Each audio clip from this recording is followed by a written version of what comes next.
Assalamualaikum warahmatullahi wabarakatuh. Alhamdulillah wassalatu wassalamu ala rasulillah. Segala puji bagi Allah subhanahu wa ta'ala, juga salawat dan taslim atas Nabi besar Muhammad sallallahu alaihi wasallam. Saudaraku seiman, para peserta Jalsa Islam, melanjutkan bahasan kitab Al-Kabair, dosa-dosa besar, dan kita akan masuk insyaallah pada kesempatan yang dosa besar ke-12 dengan judul yang ditulis oleh Imam Az-Zahabi rahimahullah, sebagian zina lebih besar dosanya daripada sebagian lainnya.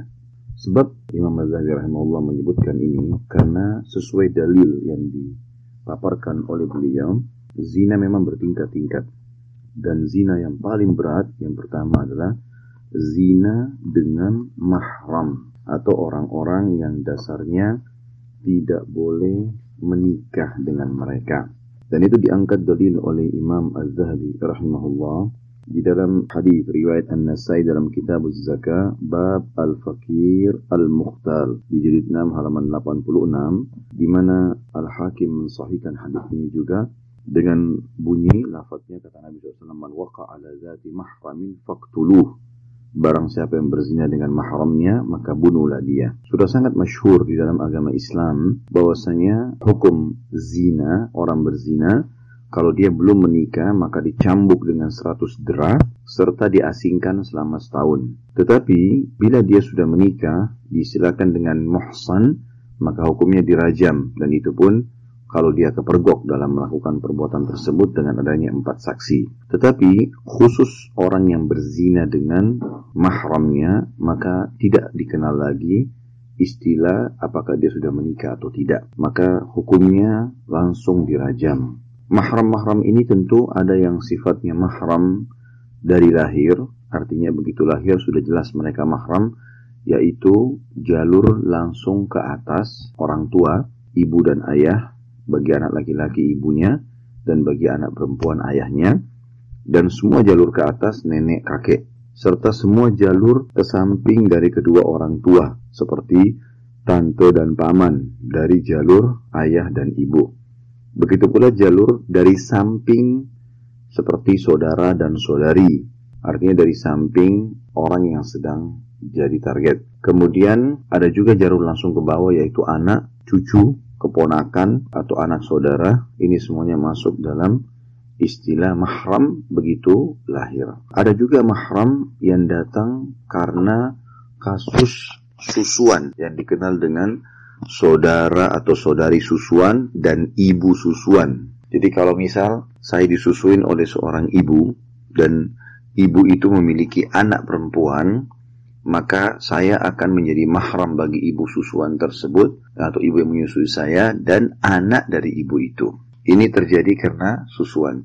Dan ada mahram terjadi karena pernikahan, seperti mertua atau anak mantu. Maka ini semuanya adalah mahram. Termasuk dalam masalah mahram ini, kalau dalam masalah pernikahan adalah anak dari duda atau anak dari janda. Misal seorang wanita menikah dengan seorang duda dan duda itu memiliki anak laki-laki, kapan si gadis ini, misalnya si perempuan ini sudah digauli oleh si duda tadi, walaupun cuma sekali saja, maka anak si duda itu sudah menjadi mahram abadi. Dan ini disebutkan di dalam riwayat oleh Imam Az-Zahabi rahimahullah tentang kedudukan mereka dalam hadits Abu Daud di Kitabul Hudud bab ar-rajulu yazni biharimihi nomor 4456 dan 4457. Dan At-Tirmidzi juga menyebutkan dalam Kitabul Ahkam bab majaa fi man tazawwaja imra'ata abihi di nomor 1362,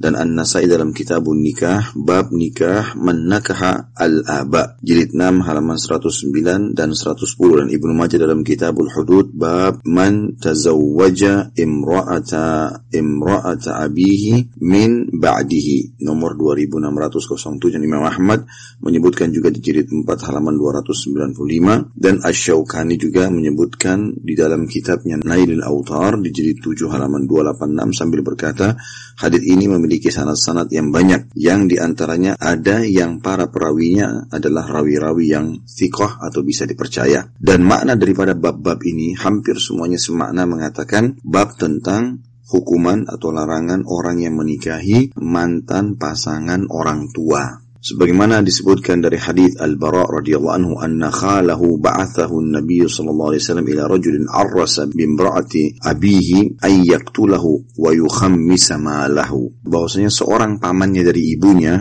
paman Al-Bara ibn Azib radhiyallahu anhu majma'in, pernah diutus oleh baginda Nabi SAW kepada seorang laki-laki yang telah menjadi pengantin bagi istri bapaknya setelah bapaknya meninggal, agar membunuhnya atau dihukum rajam dan membagi hartanya menjadi 5 bagian sebagaimana ghanimah harta rampasan perang. Dan ini jelas sekali bahwasanya mahram itu tidak boleh sama sekali dinikahi. Termasuk di sini adalah pasangan orang tua. Tadi saya sudah kasih contoh, kalau menikahnya seorang gadis dengan duda dan duda itu punya anak laki-laki, kapan si gadis ini sudah digaulin oleh si duda, maka secara otomatis anak laki-laki, walaupun anak si duda itu lebih tua daripada istri ayahnya sekarang, tetap itu adalah mahram.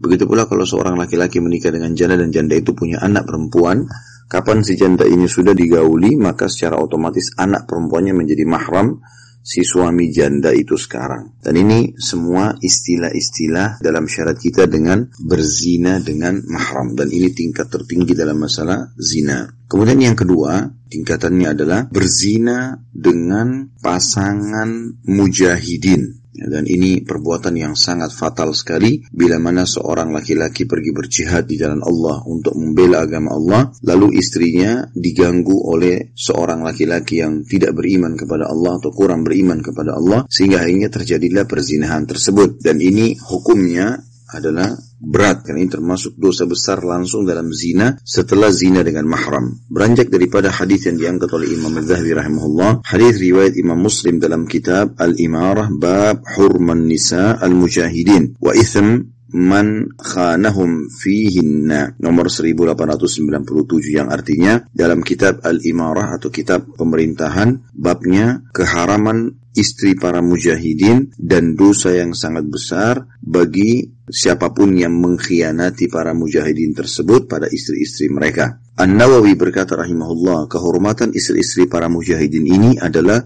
dalam 2 hal. Pertama, haramnya mengganggu mereka dengan apa saja yang menimbulkan kecurigaan, baik berupa pandangan yang haram kepadanya, berduaan dan berbicara yang diharamkan dengannya, dan lainnya. Kedua, kewajiban memberikan kebaikan kepada mereka dan bersikap baik terhadap mereka, serta memenuhi kebutuhan mereka, tetapi dengan apa-apa yang tidak menimbulkan kerusakan dan tidak menimbulkan kecurigaan atau semacamnya. Hadits ini berbunyi, Nabi SAW bersabda, hurmatu nisa'il mujahidina alal qa'idina ka hurmati ummahatihim, wa ma min rajulin yakhlufu rajulan minal mujahidina fi ahlihi, fayakhunuhu fihim, illa uqifa lahu yawmal qiyamati fayakhudhu min amalihi ma sya' fama dhannukum, yang artinya kehormatan istri-istri para mujahidin dibandingkan dengan kehormatan orang yang tidak ikut berperang adalah bagikan kehormatan ibu-ibu mereka.